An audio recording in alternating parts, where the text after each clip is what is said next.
tonight we begin with something quite important. A new line crossed as the Trump administration's controversial classified meeting on the Russia probe got even worse because reporters caught Donald Trump's criminal defense attorney for the probe sneaking into the meeting. Let me tell you right up front, this is not normal.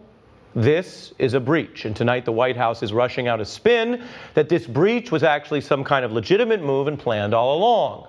That is false.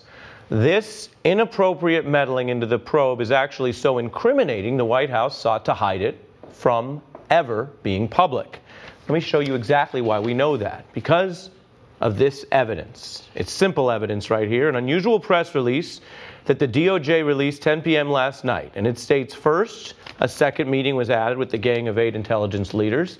And second, this thing lists all the attendees. So it states who is supposed to go to this very formal, very important classified meeting. But today the Trump administration was busted, and that makes the list untrue because it's missing the one person who has no business being at this internal classified Gang of Eight meeting, but who was spotted entering the meeting. Right there you see the evidence. That's Donald Trump's Russia attorney, Emmett Flood. And he waltzed into this meeting along with, you see with him, Donald Trump's chief of staff, John Kelly, an attendee the Trump administration clearly did not want announced. Now, if you watch this show and our coverage, you know there are nights when we report on this widening criminal probe into the Trump presidency, and we stress all the possible ways to view the evidence. We note sometimes a subject might even seem guilty but is presumed innocent, or we might tell you Jared Kushner spent a long time with investigators, but that doesn't mean he did anything wrong. I want to be clear with you. This is not one of those nights, because as a matter of law and precedent, there is no other factual way to view this meddling in the probe. What we saw in that meeting today was improper, and it was unprecedented, and it does risk undermining parts of the Mueller probe for Trump's chief of staff to walk his criminal defense attorney into the meeting of the prosecution and these intelligence leaders.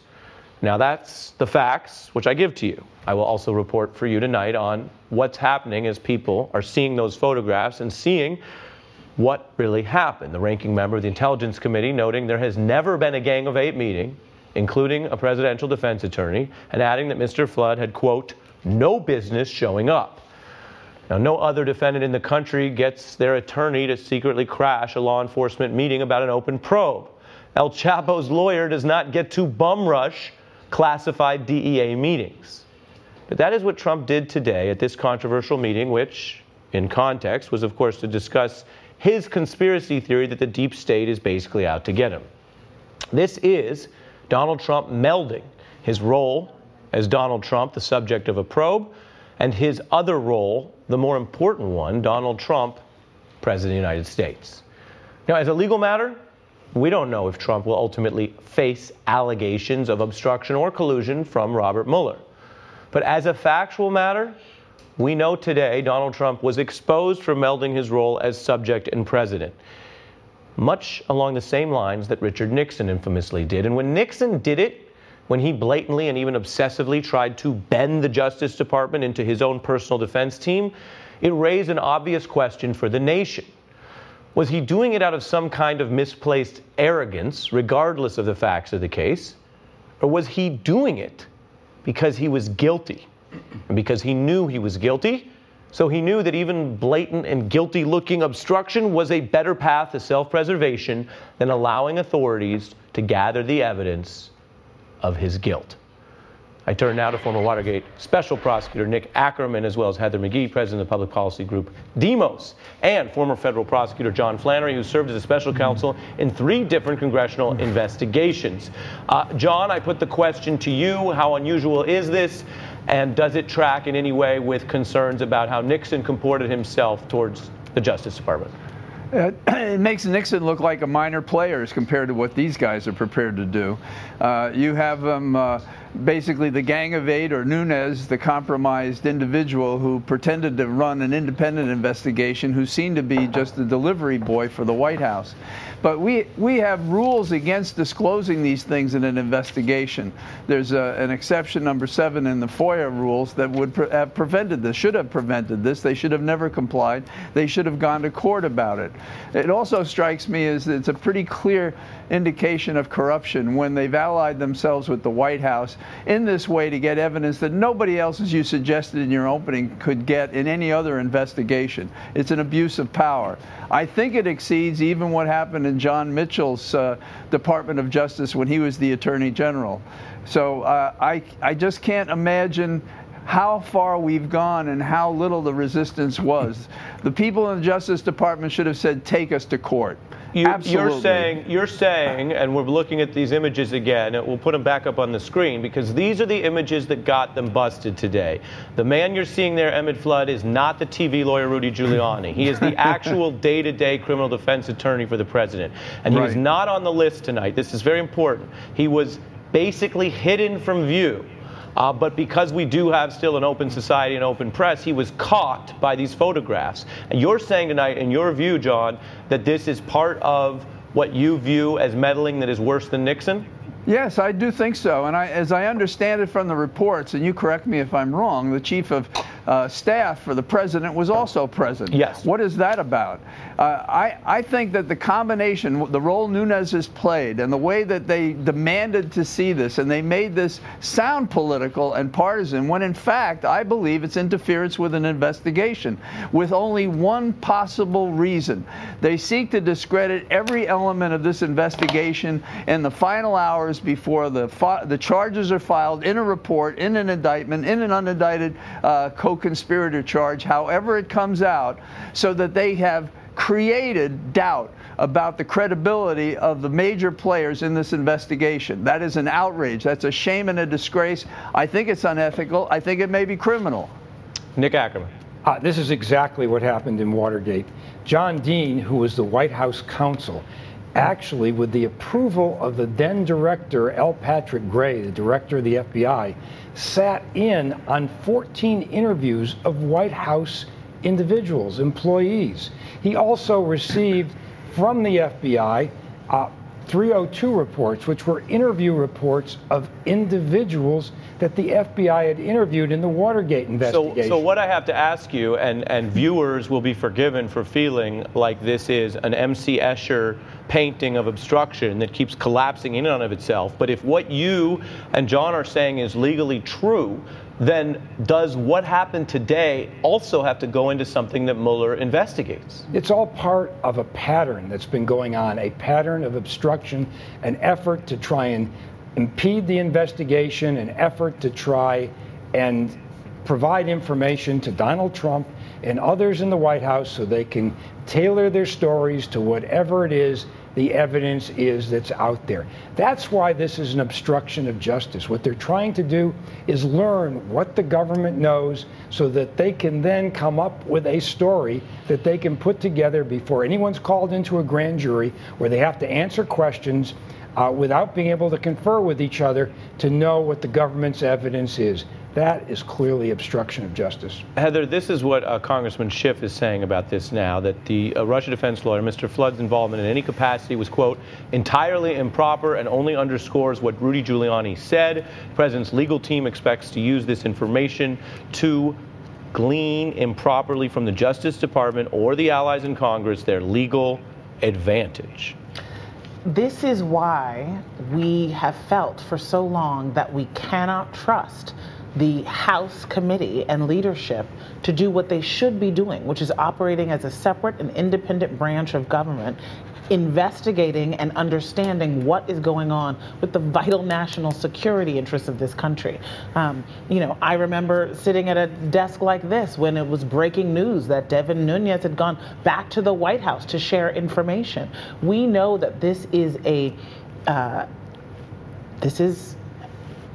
I would say, a conspiracy between members of the Republican Party on the House side particularly, and the White House to try to have a same set of talking points, a playbook, a narrative in the media. And so if you're right, does that show that Rod Rosenstein was wrong in starting to buckle piecemeal to do these meetings, because there are people, including people who are critical of Trump, who said, most of them live in Washington and are still basically stuck in a Washington mindset, but they said, well, this half measure, they've said it on this show, is Rod's way of keeping his job. Right. But what you're saying would seem to suggest that Rosenstein buckling invites more of this meddling. That's right. I mean, they are very clear that this is a game of survival here. They are willing to go to the mat to say anything to impugn the entire intelligence operations of the United States, to threaten our national security, all to keep Donald Trump and his allies and his campaign staff, his family, out of the crosshairs of legal accountability. And so I think Democrats need to wake up. And John, let me say, John, listen to Sarah Huckabee Sanders saying earlier in the week that what just happened, what was busted, what was caught, what was revealed only through the free press, would not indeed happen. Take a listen. I can tell you the president asked Chief of Staff Kelly to set up the meeting. It is scheduled to take place on Thursday of this week. No one from the White House staff will attend. Of course, one White House staffer publicly attended in John Kelly, of course. Right. He is not only staff, he's chief of staff. But number two, we'll put up on the screen, when Mr. Flood's appointment was announced, it was made very clear Emmett Flood will be joining the White House staff. And then today he was, as I've been reporting, snuck in and crashed the meeting. Well, their cover story was that they wanted to do oversight of the FBI. I didn't know Mr. Flood was in a position to conduct the oversight. And I think that the fact that we have two houses of Congress dominated by a president who's hell-bent on making this a constitutional crisis suggests that despite the Department of Justice rule against indicting a president, that Mueller should seriously consider indicting this president if he has the evidence we suspect that he has for obstruction and for the conspiracy to sell out our campaign system. How do you, John, how do you support that position when the DOJ that you worked for does have written guidance against it? Well, Nick and I both served in the Southern District of New York, and sometimes they called it the Sovereign District of New York because they wrestled to have the Southern District conform to some of their rules and regulations. But I'm talking about the law. And when we had the investigation in Watergate, Jaworski said, as a matter of law, the president could be indicted. Starr said the same thing in the Clinton investigation. I'm saying that in this case, where we can't rely on Congress, absent a spinal implant, to do what is their duty and obligation to do. But I got to press you. I got to press you on this. Jaworski can say what he wants. Ken Starr solicited that view from a law professor, which is as good as any other lawyer. But you know, and I'm asking you, that the written guidance under both parties has been advising against that. Yes, well, they may advise against it, but the Constitution, which is the principal law of this land, provides that these are mutual exclusive remedies. And when we prosecuted Spiro Agnew, and he raised the objection that since he hadn't been impeached, he couldn't be indicted, the court said, yes, you may be. And that is the rule that I would seek to enforce against this president in the absence of a system that constitutionally is challenged by the errors and misconduct and crimes that are occurring in the West Wing. And can I just add that the American people don't think that anyone should be above the law, even the President of the United States. Given that we incarcerate more people in this country than most of the rest of the world combined, the idea that someone could break the law at the highest level and get off scot-free just grates against our sense of fundamental fairness. A fitting point to take a pause on, Heather. I'm going to see you later in the show. I want to thank Nick Ackerman and John for being part of our coverage, an important story. Now, coming up, I'm going to speak to Michael Avenatti live tonight about the legal fight in the Stormy Daniels case against Trump and Michael Cohen, plus Trump's explosive comments on racial divisions and immigration and the NFL, and yes, the anthem. You have to stand proudly for the national anthem. Well, you shouldn't be playing. You shouldn't be there. Maybe you shouldn't be in the country. And moving beyond Trump, later tonight, we have breaking news on Harvey Weinstein facing criminal charges as soon as tomorrow. Also live tonight, Tony Schwartz is here to talk about what the Justice Department should do to stand up to bullying, something he learned about working alongside Donald Trump. I'm Ari Melber, and you're watching The Beat on MSNBC.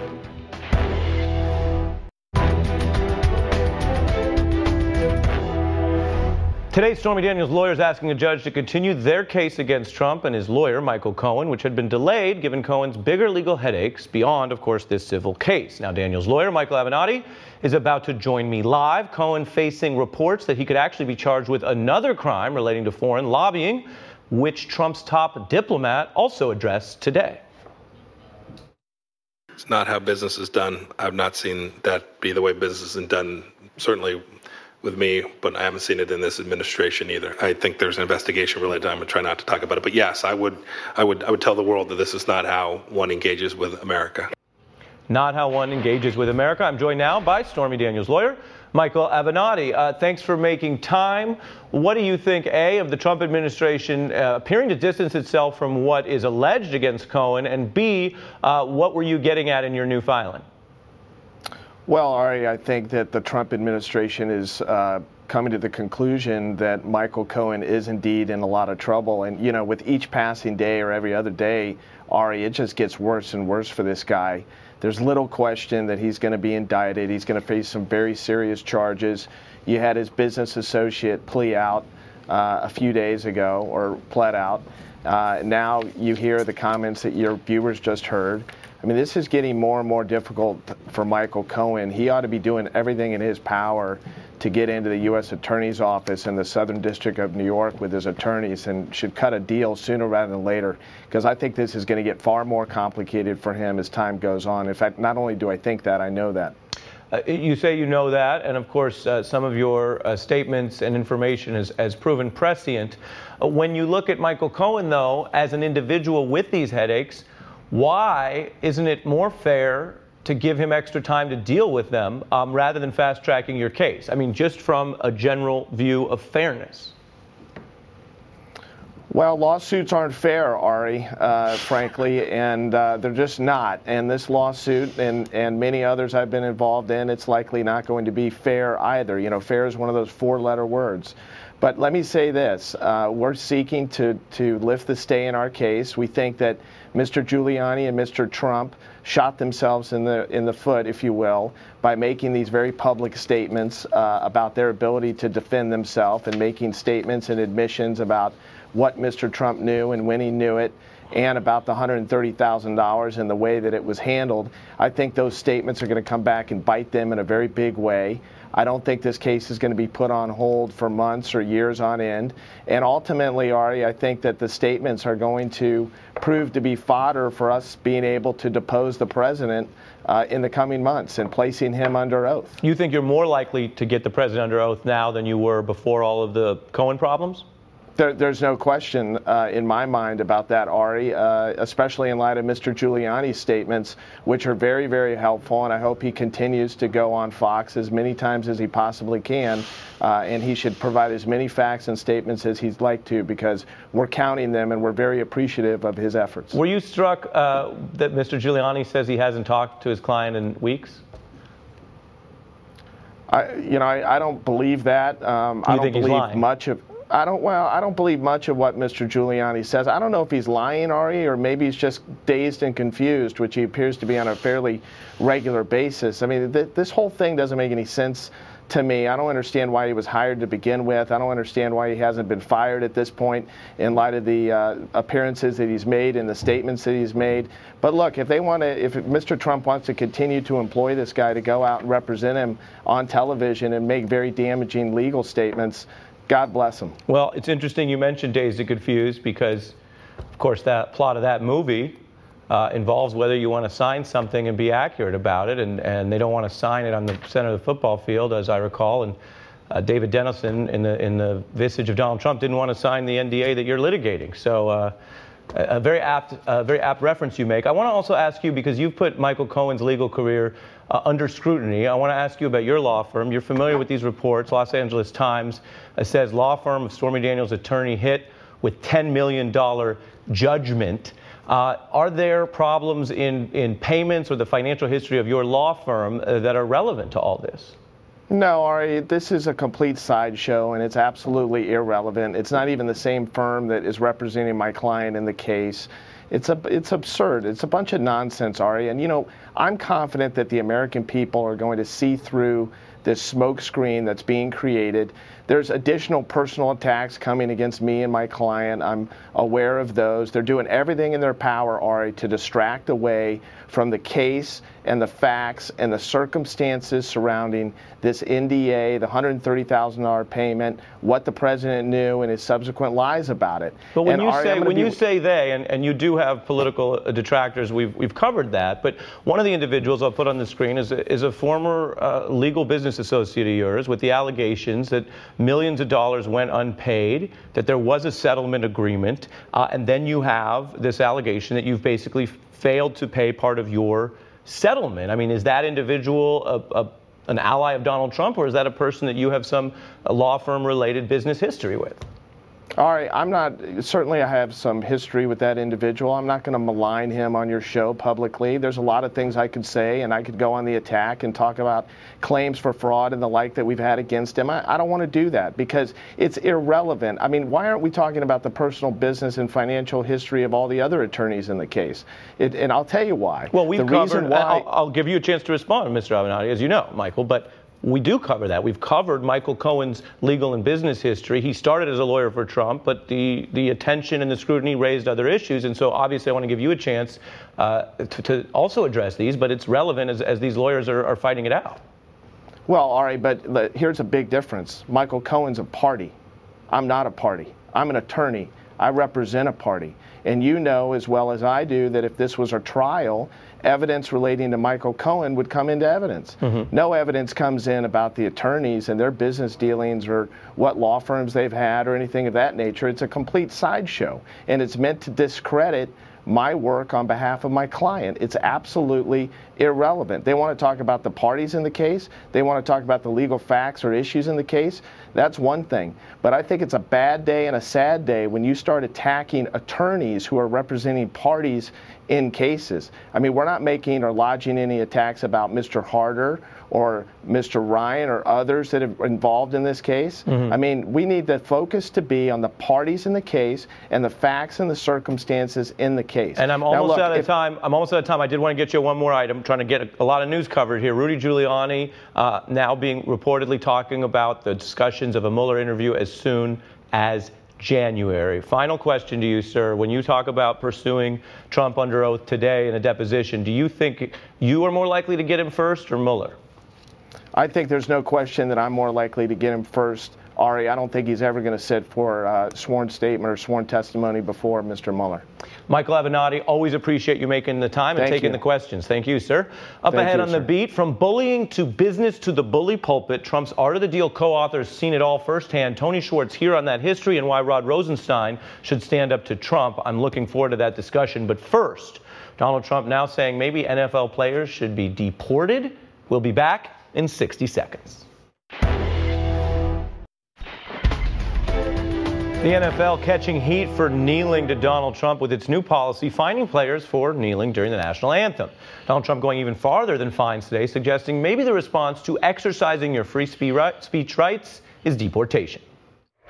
You have to stand proudly for the national anthem. Well, you shouldn't be playing. You shouldn't be there. Maybe you shouldn't be in the country. Jelani Cobb and Heather McGee are here to discuss Trump stoking this controversy. It began with many black NFL players talking about police brutality. And consider that right now, Milwaukee police have released body cam video of the arrest of NBA rookie Sterling Brown. He was tackled and tased back in January after...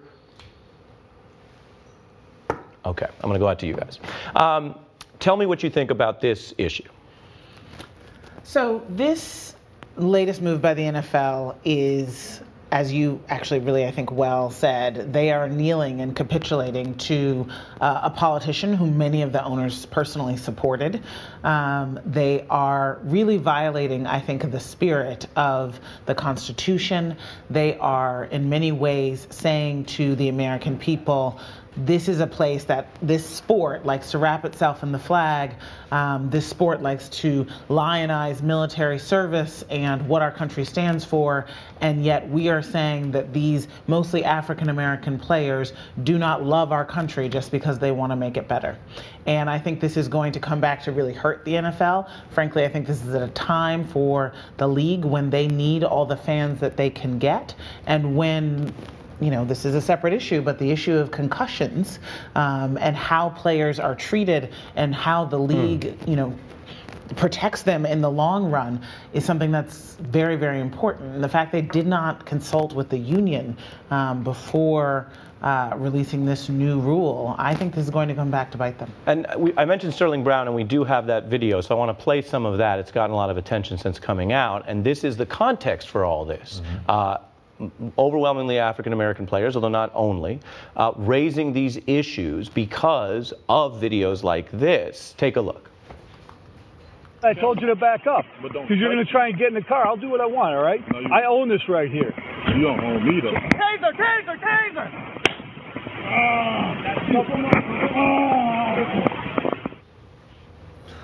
The NFL apparently wants to have black people without everything that comes with blackness. That these are African Americans. And even when we talk about owners and that language, like sometimes I think people may take that a little bit too literally. These are actual adult human beings who have agency in their own decision-making process and allegedly the right to free speech as well.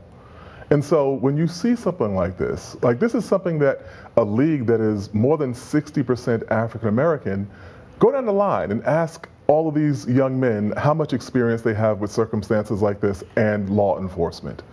And the NFL, of course, like around labor law, there are all these particular issues of employers having rights to curtail speech in the workplace and so on. We understand that. But the NFL doesn't bill itself as simply an employer.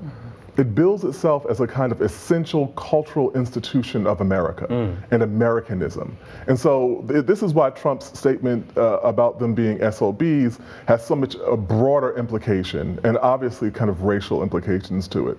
And so what happens the next time some NFL players in a position like Michael Bennett was last year? Are they going to say that they're supposed to just shut up and play football? That their American citizenship ends at the goal line? Well, and as you say, it's so blatantly political, by which I mean it's not about some sort of universal standards in the NFL. I mean, they don't even have a good policy on finding people, with domestic abuse. Right.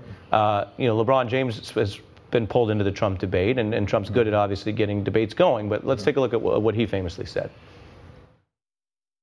It's basically at a point where I'm kind of, just a little frustrated. Obviously, we all know what happened with Charlottesville and the divide that caused, and now it's even hitting more home for me now, even more because he's now using sports as the platform to try to divide us. For him to try to use this platform to divide us even more is not something I can stand for, and it's not something I can be quiet about. And so, Jelani, how much of this is the NFL deciding that even with all of the different stakeholders they have, the best thing is to just buckle to Donald Trump?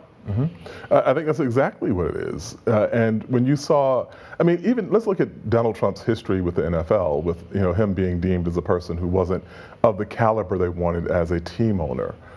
And some people may have voted for him, certainly, or supported him out of a kind of pragmatism, but he's not one of them. Especially when we look at the actual verifiable wealth that these men possess and the really questionable card shuffle version of wealth that Donald Trump possesses. So this is purely a kind of pragmatic capitulation to the person who occupies the White House and also the cultural value that has to the people who support him. And then on the other hand, this is the weird coincidence of the Jack Johnson pardon being given at the same time that this happens. Where Jack Johnson is really the exemplar of the things that these young men who are kneeling believe in. That starts with him. We start talking about the politicization of sports and the way it connects to race. Jack Johnson is where that story begins. And Heather, without putting too fine a point on it, if you want to work on criminal justice reform that affects African Americans, what about living African Americans? That's exactly right. That is why this decision to pardon Jack Johnson was safe. It had become a cause célèbre for people like John McCain, for Harry Reid, for Sylvester Stallone. It had in some ways become, like so much of the civil rights movement, something that conservatives could embrace as well without dealing with the issues here and now. But I just want to be really clear about what the political strategy is behind him continuing to make the NFL an issue, right? Because he brought so many NFL players whom were not standing or kneeling with Colin Kaepernick into the fray and feeling like they had to make a comment when he called them SOBs. And that's because he understands that a crucial part of his political success is to rig the rules of our economy so that wealthy people and billionaires can have their way, while also pointing the finger at black people, at immigrants, to divide Americans from one another. That's his formula. Which is such an important context. Heather McGhee and Jelani Cobb, thanks both for being a part of this. I want to mention MSNBC has a town hall on racism in America with Chris Hayes and Joy Reid Tuesday at 9 p.m. Ahead, big news in the Harvey Weinstein case, which is turning into a potentially defining moment in prosecutions in the Me Too era. But what happens the next time Donald Trump pressures the DOJ and the Russia probe? The Art of the Deal co-author Tony Schwartz warns that he will keep asking for more Donald Trump until someone stops him. That's next.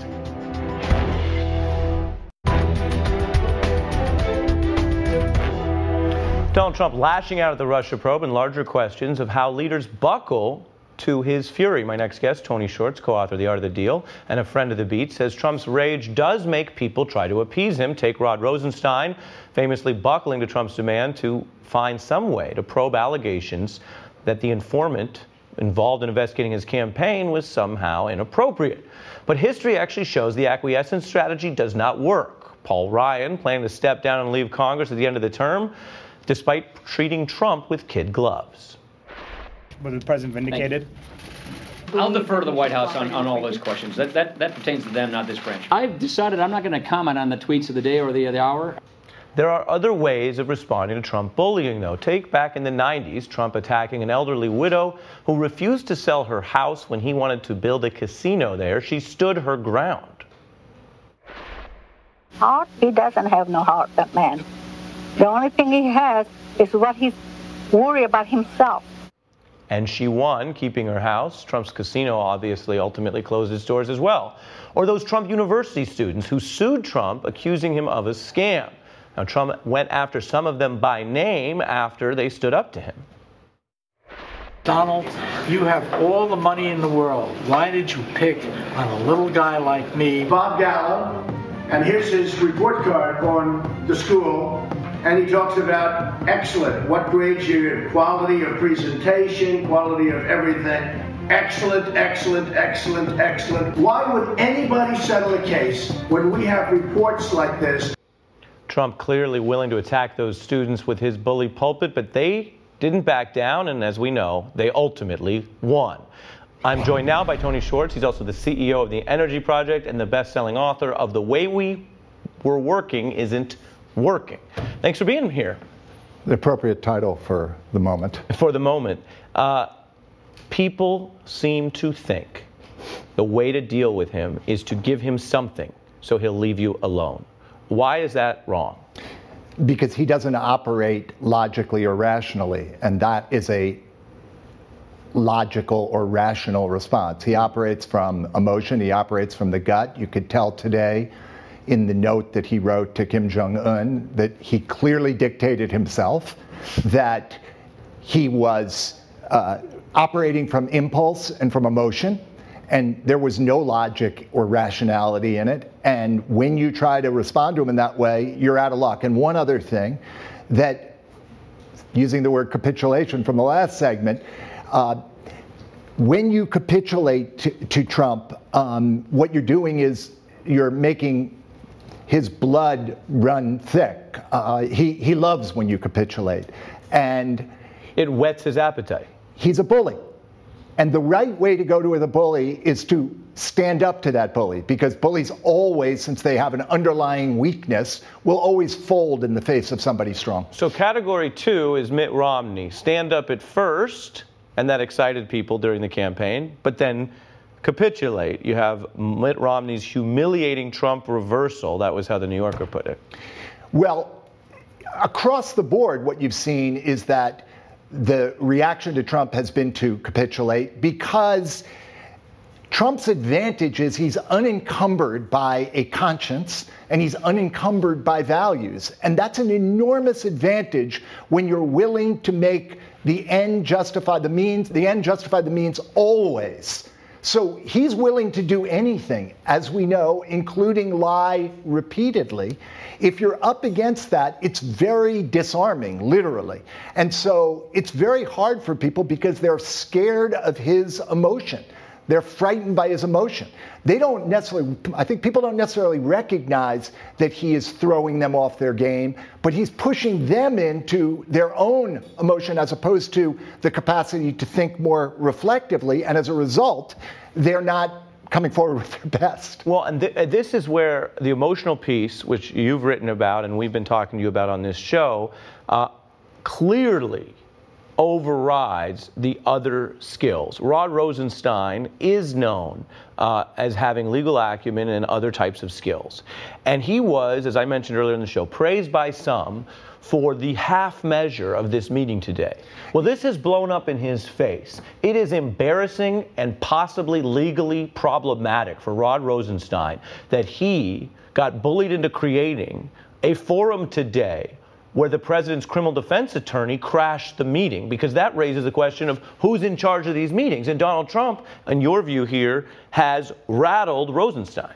Well, there's no question he's rattled him. And this is what's so frightening about it, Ari, is this is the history of tyranny, is that you begin to break down people's willingness to resist. And whatever Rosenstein's motive might have been, that is the consequence, is he's pushed one more level toward fascism. So let me ask you the obvious question. It's part of what I do. Would Trump have tried to pull this maneuver today on Mueller and try to crash a Mueller meeting with his criminal defense attorney? I genuinely do not think so. And for the reason that I suspect you're thinking, which is that I don't think he thinks Mueller would back down. And that's what's so frightening. However, I think his genuine temptation to do this interview, and I hope he does because he will fold like a cheap umbrella in it, his temptation to do it is that he thinks he can outsmart Mueller in the room. Let's hope he tries. A fitting thought to pause on as we consider how Donald Trump is using these tactics. Tony Schwartz, as always, thank you for being here. Up ahead, we may be at an inflection point. Harvey Weinstein now expected, this is news, to surrender to New York authorities on sex crime charges tomorrow. Special guests next. Breaking news this evening, Harvey Weinstein turning himself in. There are two sources familiar with this case that tell NBC News this disgraced media mogul will surrender for the first time in New York City tomorrow, 7 a.m., to face charges of sexual misconduct. The New York Daily News is reporting these stem from at least one accuser, Lucia Evans. She broke her silence to The New Yorker, memorably back in October, alleging Weinstein forced her to perform, quote, oral sex on him. Weinstein has denied any wrongdoing. The rape and sexual abuse allegations against him, though, have now collectively spanned 4 decades with nearly 100 different women. And that includes very public statements from Angelina Jolie, Gwyneth Paltrow, and as we mentioned, many, many others who are less famous. There is an argument here that this may be a defining case in this Me Too era and happening in New York City, where the Attorney General, of course, stepped down because of credible allegations that he was also abusing women while serving in that post. I'm joined with WNBC Chief Investigative Reporter Jonathan Dietz, who has been reporting this story out for us and gave some of the information we just used in our opening statement there, and Stacey Honowitz, an assistant state attorney in Florida, supervisor of the Sex Crimes and Child Abuse Unit.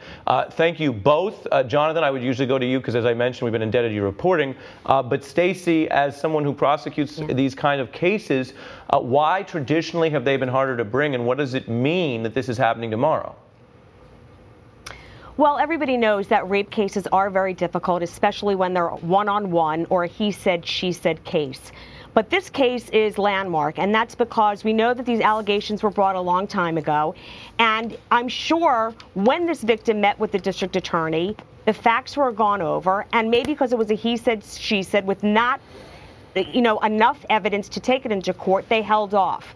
Now we've seen in the last 6 months what has happened. The doors have been wide open. The floodgates are open with a ton of women coming forward saying that this same pattern of behavior happened to them. And so it's not unusual for the DA to take a second look, a fresh pair of eyes, new evidence comes up, and then later on a case is developed and the person is arrested. And I think that's what you're seeing here. We saw the press covering all of these cases. We've seen these women come forward, and now that's what you're seeing. And so part of what you're arguing does cut against, can you hear me okay? Yeah, I'm fine. Okay. It cuts against some of the story that prosecutors like to tell, which is that they don't pay attention to the press or the politics or the public pressure, and they take the facts as they get them, and they decide whether to try cases. You're suggesting something that I think cuts against their narrative, which is it does matter that there's a movement out there, and it does matter that there's been public pressure. Well, listen, this is a big movement, and we've seen it, but as prosecutors, we don't always look at it as a movement. We've got cases, and I've had cases before Me Too. I'm doing this, 30 years, where let's say somebody attacks a woman or there's a sexual assault, and maybe that person's not famous. Nobody knows who that person is. But the person will come to me, and I don't have enough to get it into court. I might find the person to be very credible, but beyond a reasonable doubt, I won't be able to prove it. If the police officers then go and do a press release and they ask other people in the community if there's information, we often get witnesses. So it's not just the Me Too movement that's brought it about. I mean, it's widespread now and everybody gets to see it, but it's not just Me Too that brings other victims out. It could be other things. And in this case, it was Me Too, but it's not a historical thing that prosecutors don't prosecute unless it's the Me Too, situation. Copy. I think you're making a very important, nuanced point there, which is that the public attention itself may not be what changes the process, but one outcome of it is other people coming forward, which creates what prosecutors need, which is evidence, testimonial, Absolutely. corroboration. Right. Yeah, and I think you're speaking to that process, which in a way, Jonathan, sounds better, at least legally better, than the notion that prosecutors are just responding to quote-unquote pressure. When you talk about people speaking out, power matters, and many people talked about this in Hollywood as a secret, not an open one initially, and powerful people have come out. Here was Gwyneth Paltrow describing her incident with Weinstein. We had one instance in a hotel room where he made a pass at me. And then I really kind of stood up to him. I told my boyfriend at the time, Brad Pitt. I was very shaken by the whole thing. And I had 2 movies. I'd signed up to do 2 movies with him. And were you afraid that the movies would be canceled? Or I you would was be afraid. Where does that fit into your reporting on the corroboration or the testimonial evidence they're getting in New York? I think those public statements are irrelevant to the criminal cases that are being brought right now. There are at least 2 cases that the NYPD and the DA have been focusing on. Lucia Evans believed to be one of them, and that testimony, a grand jury in New York is hearing evidence in connection with that. We are told there's no indictment yet, but the DA decided to move forward because he now believes he has enough evidence to move forward with a criminal prosecution, and that the indictment will come in the coming week or 2 weeks, but they want to arrest Harvey Weinstein now, get him under court supervision, and file charges and let it be known. But they must be confident. They are confident because they're moving forward with an arrest, and they're having him turn himself in tomorrow to the first precinct at 7 a.m., and he's going to be booked, fingerprinted, mugshot, and appear in court to face the charges and face bail. Now, his defense attorney, Ben Brofman, insists Weinstein never engaged in non-consensual sex, that there's no criminality here, and he is the finest of defense attorneys, and that he's confident they're going to win this case. Right, and he had a lot of power heading into this. We will see how that works as he steps out on the stage as certainly an important defendant with a lot of corroboration about some of these claims against him, innocent until proven guilty, as we always are required to say. Jonathan Dienst and Stacey Honowitz, thank you both. Hey, it's Chris Hayes from MSNBC. Every day I come to the office and we make a television show. And every day I think to myself, there's so much more I want to talk about. And so this is our podcast. It's called Why Is This Happening? And the whole idea behind it is to get to the root of the things that we see play out every day. They're driven by big ideas. Each week, I sit down with a person uniquely suited to explain why this is happening. New episodes of Why Is This Happening? Every Tuesday. Listen for free wherever you get your podcasts.